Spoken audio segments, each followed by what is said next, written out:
जय हिंद। मैं Rakesh Sahu PSC academy से।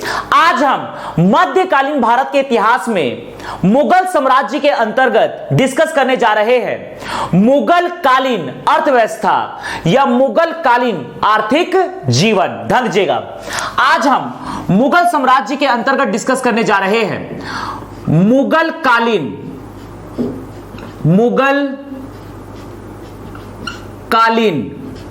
अर्थव्यवस्था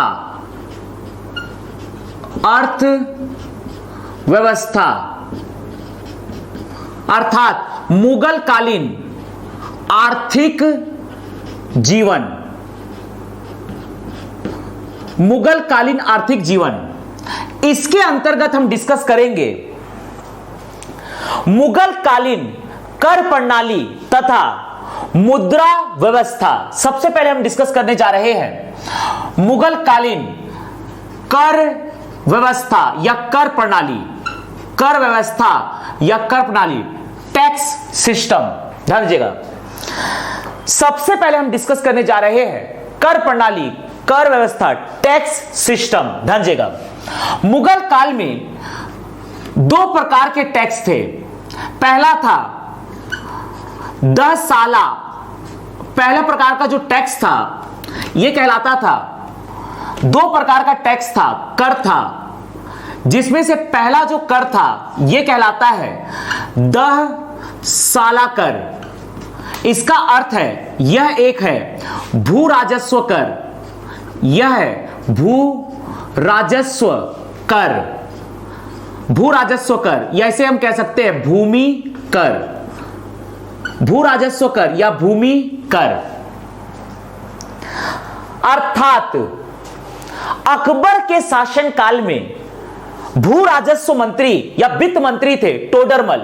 टोडरमल के द्वारा 10 साला व्यवस्था का प्रतिपादन किया गया। 10 साला व्यवस्था या बंदोबस्त व्यवस्था का प्रतिपादन किया गया। बंदोबस्त व्यवस्था का प्रतिपादन किया गया। 10 साला व्यवस्था या बंदोबस्त व्यवस्था का प्रारंभ किया गया है अकबर के शासनकाल में। इसका प्रारंभ होता है 1580 को और इसके जनक रहते हैं, इसके संस्थापक रहते हैं टोडरमल।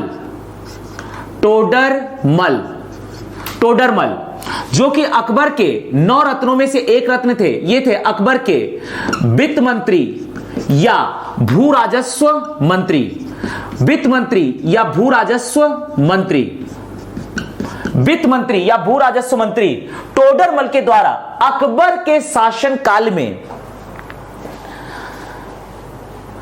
10 साला कर का प्रारंभ किया गया, जो कि एक भू राजस्व कर था।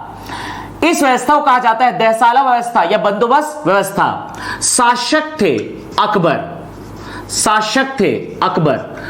अकबर के शासनकाल में टोडरमल के द्वारा 10 साला व्यवस्था या बंदोबस्त व्यवस्था का प्रारंभ किया गया। इसके अंतर्गत 10 साला कर वसूला जाता था, जो कि एक होता था भू राजस्व कर या भूमि कर। मुगल साम्राज्य में राजस्व का सबसे बड़ा स्रोत था, मुगल साम्राज्य में राजस्व का सबसे बड़ा स्रोत था 10 साला कर अर्थात भू राजस्व कर। यह है मुगल साम्राज्य में, मुगल साम्राज्य में, मुगल साम्राज्य में राजस्व का सबसे बड़ा स्रोत, राजस्व का सबसे बड़ा स्रोत। यह मुगल काल में राजस्व का सबसे बड़ा स्रोत था। 10 साला व्यवस्था के अंतर्गत 10 साला व्यवस्था या बंदोबस्त व्यवस्था के अंतर्गत जो भूमि है उसे 2 प्रकार से कैटेगराइज किया गया।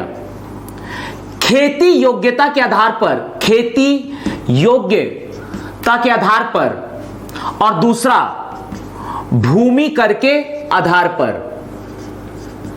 10 साला व्यवस्था के अंतर्गत जो भूमि थी जिस पर खेती किया जाता है, खेती योग्य भूमि को 2 प्रकार से बांटा गया। एक तो खेती की योग्यता के आधार पर भूमि को 4 प्रकार से बांटा गया। 10 साला व्यवस्था में जिस भूमि पर खेती की जाएगी उसे दो प्रकार से बांटा गया। पहला, खेती योग्यता के आधार पर पोलज, पर्ती, चाचर, बंजर। पोलज, पर्ती, चाचर, बंजर। पोलज, पर्ती, चाचर तथा बंजर। पोलज, पर्ती, चाचर, बंजर के आधार पर बांटा गया। भूमि कर के आधार पर दहसाला व्यवस्था में भूमि को चार भागों में तीन रूप में बांटा गया। खालसा भूमि, जागीर भूमि, सयूरगल भूमि। भूमि कर के आधार पर जमीन को तीन रूप में बांटा गया। खालसा भूमि, खालसा भूमि, दूसरा जागीर भूमि, दूसरा जागीर भूमि, और तीसरा सयूरगल भूमि, सयूरगल भूमि। इसके मतलब को हम समझते हैं। अकबर के शासनकाल में वित्त मंत्री या भू राजस्व मंत्री अकबर के 9 रत्नों में से एक रत्न टोडरमल के द्वारा 1580 में दहसाला व्यवस्था या बंदोबस्त व्यवस्था के तहत दहसाला कर का प्रतिपादन किया गया, जो कि एक था भू राजस्व कर, भूमि कर। इसके आधार पर जिस जमीन पर खेती की जाएगी उसको खेती की योग्यता के आधार पर चार भागों में बांटा गया। पहला है पोलज। पोलज ऐसी भूमि होगी जिसमें प्रतिदिन खेती किया जाएगा, अर्थात इसमें खेती रुकेगा नहीं। यह सबसे उपजाऊ भूमि होती है। पोलज का अर्थ है सबसे अधिक उपजाऊ भूमि, जिसमें पूरे साल भर प्रतिदिन खेती की जाएगी। पर्ती, पर्ती का अर्थ है कम उपजाऊ भूमि। यहां पर एक एक साल के गैप में या दो दो साल के गैप में खेती की जाएगी। जैसे इस साल खेती की गई तो अगले साल नहीं की जाएगी, फिर उसके बाद अगले साल की जाएगी। तो यहां एक साल के अंतराल में जब खेती की जाती है तो इस प्रकार की भूमि को कहते हैं पर्ती भूमि। ये थोड़ी कम उपजाऊ भूमि होती है। चाचर, बहुत कम उपजाऊ भूमि, यहां पर 4 साल के अंतराल में खेती की जाती है। बंजर, ऐसी भूमि जो बिल्कुल ही उपजाऊ नहीं है, अर्थात ऐसी भूमि पर बिल्कुल भी खेती नहीं की जाएगी। तो ऐसी भूमि अगर किसी के पास है तो वहां से भू राजस्व कर वसूला नहीं जाएगा। अगर किसी के पास पोलज, यदि किसी के पास पोलज भूमि है तो वहां पर हर साल भू राजस्व कर अर्थात दहसाला कर वसूला जाएगा। पर्ती, एक एक साल के अंतराल में यहां पर खेती हो रही है, अर्थात एक साल के अंतराल में दहसाला कर वसूला जाएगा। चाचर का अर्थ है 4 साल के अंतराल में यहां पर खेती की जाएगी, अर्थात यहां 4 साल के अंतराल में खेती होगी, अर्थात 4 साल के बाद टैक्स लिया जाएगा। आज अगर टैक्स लिया गया तो यहां पर 4 साल के बाद टैक्स लिया जाएगा। बंजर, ऐसी भूमि यदि किसी नागरिक के पास है तो यहां पर कभी भी टैक्स नहीं लिया जाएगा।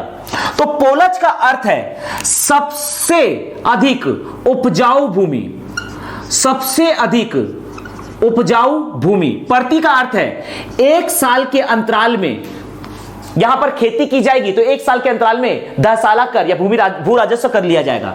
चाचर का अर्थ है 4 साल के अंतराल में खेती किया जाएगा, अर्थात 4 साल के अंतराल में दहसाला कर या भू राजस्व कर लिया जाएगा। बंजर अर्थात कभी भी यहां से टैक्स नहीं लिया जाएगा। इसके बाद है भूमि कर के आधार पर यहां पर 3 प्रकार से बांटा गया है भूमि को। पहला है खालसा भूमि। खालसा भूमि का अर्थ है ऐसी भूमि जिस पर पूरा आधिपत्य होगा सरकार का, अर्थात शासक का, बादशाह का, अर्थात यहां का पूरा पैसा राजकोष में जमा होगा। इसका अर्थ यह है कि शासक अपने पास रखता है खालसा भूमि और वहां पर मजदूरों को नियुक्त करके मजदूरों के तहत वहां पर खेती करवाता है, तो यह पूरा का पूरा प्रॉफिट रखेगा खुद शासक। इसके बाद है जागीर भूमि। ऐसी भूमि जो शासक सैनिकों को वेतन के रूप में देता है, सैनिकों को वेतन के रूप में, सैनिकों को वेतन के रूप में, सैनिकों को वेतन के रूप में मिलने वाला भूमि कहलाता है जागीर भूमि। यहां पर अर्थात सैनिक यदि यहां पर खेती का कार्य कराएंगे तो इनको टैक्स देना पड़ेगा। इसके बाद है सयूरगल भूमि, सयूरगल भूमि का मतलब है ऐसा भूमि जिसको अगर अनुदान के लिए धार्मिक कार्यों के लिए दिया गया है। मान लीजिए किसी धार्मिक कार्य के लिए शासक के द्वारा जो भूमि दी जाएगी अनुदान के रूप में, तो इसे कहा जाएगा सयूरगल भूमि। अर्थात जब अनुदान के रूप में इसे दे दिया गया है तो यहां से टैक्स नहीं लिया जाएगा। तो यह व्यवस्था कहलाता है दहसाला व्यवस्था, बंदोबस्त व्यवस्था, जिसके प्रतिपादक थे टोडरमल अकबर के शासन काल में, अर्थात इसे लागू करते हैं अकबर। दूसरे प्रकार का जो कर है यह है जजिया कर। दूसरे प्रकार का जो कर है यह है जजिया कर। जजिया कर गैर मुस्लिमों से लिए जाने वाला एक कर है। जजिया कर गैर मुसलमानों से लिया जाने वाला एक कर है, गैर मुस्लिमों से लिया जाने वाला कर है, लिया जाने वाला कर है। जजिया कर गैर मुस्लिमों से लिया जाने वाला एक कर है। जब अकबर शासक बनते हैं, जब अकबर शासक बनते हैं तो अकबर के शासन काल में 1564 में जजिया कर को समाप्त कर दिया जाता है। अकबर के द्वारा 1564 में जजिया कर को समाप्त कर दिया जाता है। लेकिन 110 साल बाद शासक औरंगजेब के द्वारा 1674 ईस्वी में जजिया कर को पुनः प्रारंभ किया जाता है। जजिया कर है गैर मुस्लिमों से लिया जाने वाले कर। अकबर के द्वारा 1564 ईस्वी में जजिया कर को समाप्त कर दिया गया, लेकिन 110 साल बाद औरंगजेब के द्वारा 1674 ईस्वी में जजिया कर को पुनः प्रारंभ किया गया। मुगल कालीन अर्थव्यवस्था के अंतर्गत आगे हम डिस्कस करने जा रहे हैं मुद्रा व्यवस्था। ध्यान दीजिएगा, इसी में हम आगे डिस्कस करने जा रहे हैं मुद्रा व्यवस्था।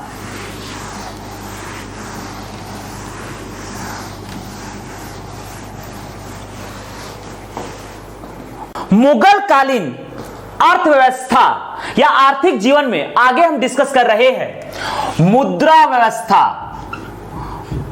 मुद्रा व्यवस्था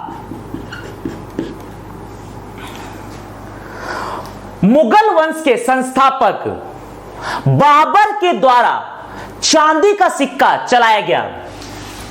बाबर के द्वारा चलाया गया था चांदी का सिक्का। बाबर के द्वारा चलाया गया था चांदी का सिक्का। अर्थात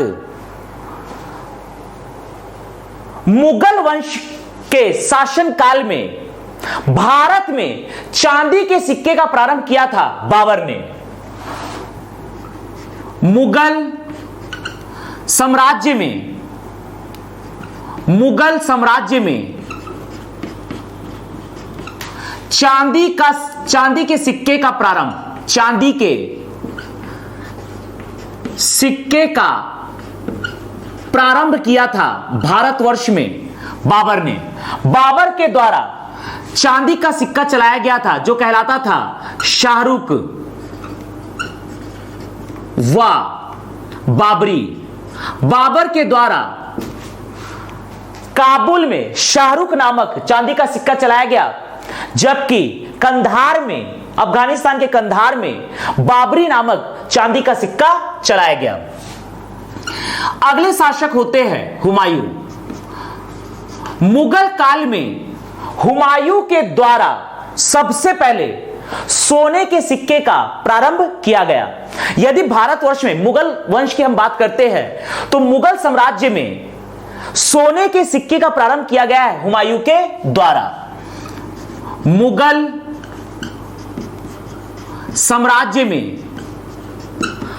साम्राज्य में सोने के सिक्के का प्रारंभ, सोने के सिक्के का प्रारंभ किया गया है हुमायूं के द्वारा। इसके बाद आते हैं अकबर। अगला हम डिस्कस कर रहे हैं अकबर को। इसके बाद अगले शासक होते हैं अकबर। अकबर के द्वारा यह हमारा देश भारत,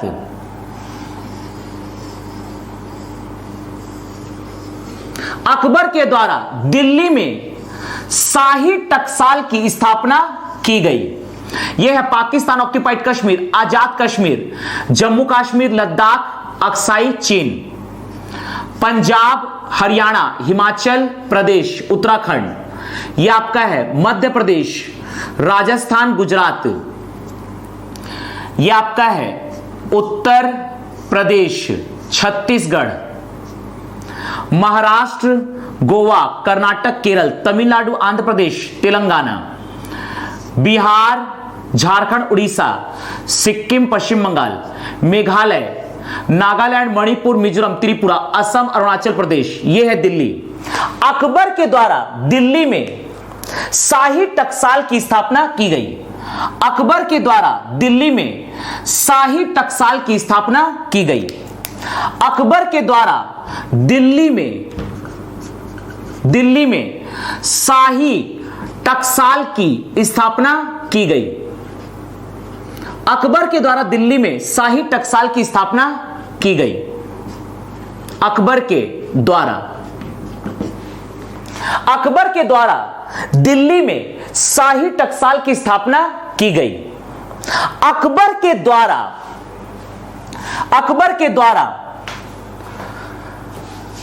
द्वारा शाही टकसाल में राम तथा सीता युक्त सिक्का चलाया गया। भगवान राम तथा माता सीता युक्त सिक्का चलाया गया। अकबर के द्वारा शाही टकसाल में सूर्य तथा चंद्रमा युक्त सिक्का चलाया गया। सूर्य तथा चंद्रमा युक्त सिक्का चलाया गया। अकबर के द्वारा बाज युक्त सिक्का चलाया गया। अकबर के द्वारा बाज युक्त सिक्का चलाया गया। अकबर के द्वारा बाज युक्त सिक्का चलाया गया। अकबर के द्वारा बाज युक्त सिक्का चलाया गया। अकबर के द्वारा शाही टकसाल की स्थापना की गई। अकबर के द्वारा जो सिक्का चलाया गया, राम व सीता युक्त सिक्का चलाया गया। राम व सीता चित्रित सिक्का, राम व सीता चित्रित सिक्का चलाया गया। राम व सीता चित्रित सिक्का चलाया गया अकबर के द्वारा। अकबर के द्वारा राम व सीता चित्रित सिक्का चलाया गया। सूर्य व चंद्रमा चित्रित सिक्का चलाया गया। अकबर के द्वारा बाज चित्रित सिक्का चलाया गया। बाज चित्रित सिक्का चलाया गया। अकबर के द्वारा 6 प्रकार के सिक्के चलाए गए। अकबर के द्वारा 6 प्रकार के सिक्के चलाए गए। ध्यान दीजिएगा, अकबर के द्वारा चलाए गए सिक्के, अकबर द्वारा चलाए गए सिक्के, अकबर के द्वारा कुल 6 प्रकार के सिक्के चलाए गए। पहला कहलाता है संसब। पहले प्रकार का सिक्का है संसब। इलाही जलाही, संसब इलाही जलाही, रुपया दाम जीतल। संसब का अर्थ है 101 तोला सोने का सिक्का। 101 तोला सोने का सिक्का। 101 तोला सोने का सिक्का, यह कहलाता है संसब। दूसरा है इलाही सिक्का, अर्थात सोने का गोलाकार सिक्का, सोने का वृत्ताकार सिक्का या गोलाकार सिक्का। सोने का यह है गोलाकार या वृत्ताकार सिक्का। तीसरा जलाही। जलाही का अर्थ है सोने का वर्गाकार सिक्का। सोने का वर्गाकार सिक्का, सोने का वर्गाकार सिक्का, यह चलाया गया अकबर के द्वारा। सोने का वर्गाकार सिक्का, सोने का वर्गाकार सिक्का, यह कहलाता है जलाही। अगला सिक्का है चौथे प्रकार का सिक्का, यह है रुपया। रुपया यह कोई कागज का नोट नहीं था, बल्कि यह भी सिक्का था। रुपया, रुपया है चांदी का सिक्का, अकबर के द्वारा चांदी का सिक्का जो चलाया गया इसे कहा जाता है रुपया। रुपया के बाद अगला है दाम, रुपया के बाद अगला है दाम। दाम है तांबे का सिक्का, तांबे का सिक्का जिसे दाम कहा जाता है। 1 रुपया बराबर, 1 रुपया बराबर होता है 40 दाम के। यहां पर 1 रुपया मतलब 1 चांदी का सिक्का बराबर होगा 40 तांबे के सिक्के के अर्थात दाम के। छठवां है जीतल, छठवां है जीतल। जीतल का अर्थ है तांबे का छोटा सिक्का, तांबे का छोटा सिक्का, तांबे का छोटा सिक्का अर्थात 1 दाम बराबर होगा 25 जीतल के। मान लीजिए यहां पर यह है दाम मतलब तांबे का सिक्का, जीतल का अर्थ है तांबे का छोटा सिक्का। मान लीजिए 1 दाम बराबर है, 1 दाम में है 10 ग्राम तांबा लगेगा, तो डेफिनेटली जीतल में, यहां पर मान लीजिए जीतल में 10 ग्राम, जीतल बनाने में 10 ग्राम अगर मान लीजिए, जीतल बनाने में 10 ग्राम मान लीजिए तांबा लगेगा, तो दाम बनाने में इसमें अगर हम 10 से मल्टीप्लाई करेंगे तो 250 ग्राम तांबा लगेगा दाम बनाने में। तो यहां पर अकबर के द्वारा 6 प्रकार के सिक्के चलाए गए, संसब, इलाही, जलाही, रुपया, दाम, जीतल। अकबर के द्वारा दिल्ली में शाही टकसाल की स्थापना की गई और इसके प्रधान बनाए गए, शाही टकसाल के प्रधान बनाए गए चित्रकार अब्दुल समद, चित्रकार अब्दुल समद को, चित्रकार अब्दुल समद को बनाया गया शाही टकसाल का प्रधान, जो कि एक चित्रकार थे। तो इस प्रकार से यहां पर ओवरऑल हमने डिस्कस किया है मुगल कालीन अर्थव्यवस्था। यहां पर मुद्रा व्यवस्था में हमें ध्यान देने वाली बात यह है कि मुगल काल में चांदी का सिक्का चलाने का प्रारंभ किया था बाबर ने, लेकिन मुगल काल में सोने का सिक्का चलाया है सबसे पहले हुमायूं ने। अकबर के द्वारा दिल्ली में शाही टकसाल की स्थापना की गई और इसके प्रधान बनाए गए अब्दुल समद। अकबर के द्वारा राम सीता चित्रित सिक्का चलाया गया, सूर्य चंद्रमा चित्रित सिक्का चलाया गया, बाज चित्रित सिक्का चलाया गया। अकबर के द्वारा 6 प्रकार के सिक्के चलाए गए, संसब, इलाही, जलाही, रुपया, दाम, जीतल। संसब का अर्थ है 101 तोले सोने का सिक्का, इलाही का अर्थ है सोने का गोलाकार सिक्का, जलाही का अर्थ है सोने का वर्गाकार सिक्का, रुपया का अर्थ है चांदी का सिक्का, दाम का अर्थ है तांबे का सिक्का, जीतल का अर्थ है तांबे का छोटा सिक्का। 1 रुपया बराबर 40 दाम, 1 दाम बराबर 25 जीतल। तो यहां पर हमने डिस्कस किया मुगल कालीन अर्थव्यवस्था या मुगल कालीन आर्थिक जीवन। जय हिंद, जय भारत।